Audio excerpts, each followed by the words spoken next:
Hiya, I'm Jasper, and welcome to your video review for Star Trek Beyond.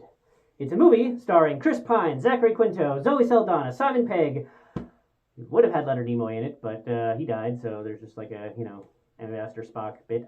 Karl Urban, John Cho, the late, great Anton Yelchin, and apparently fucking Idris Elba, which you don't find out about until the it's weird. It's weird that Idris Elba is in it. Anywho,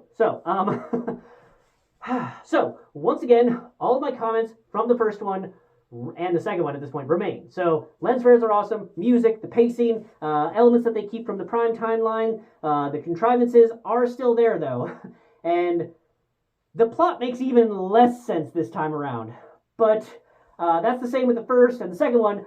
But this time, so I remember by the time this came out, and like the flash and pizzazz had worn off for me, and I found that the lack of plot making any sense, like that bothered me a bit more in this one, and I think it's because of the end. While it's action packed, it really makes the motivation of the villain make absolutely no sense, whereas they could have gone like a different way, and I would have been like, oh, sure, villain got a villain, that's fine. But no, they had to change it up, and I'm just like, that transition does not make any sense whatsoever. So,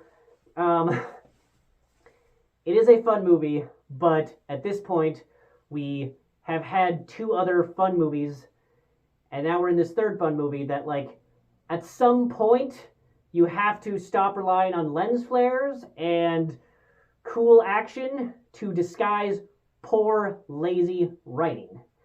And that's where I think we're at with this one, is that it's still a good time.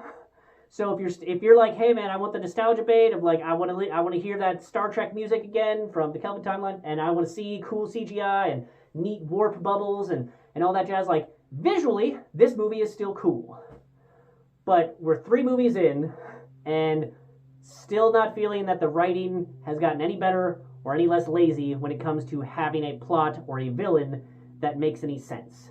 And so that's kind of the disappointing part. Now, I'm not saying that they have to go like the old like TOS or TNG style, like, oh, we're not supposed to be action movies, we're supposed to be thinking philosophical things. Like, you can have an action movie that still presents philosophical questions of mankind. Have you seen The Matrix? Because fucking The Matrix, perfect example.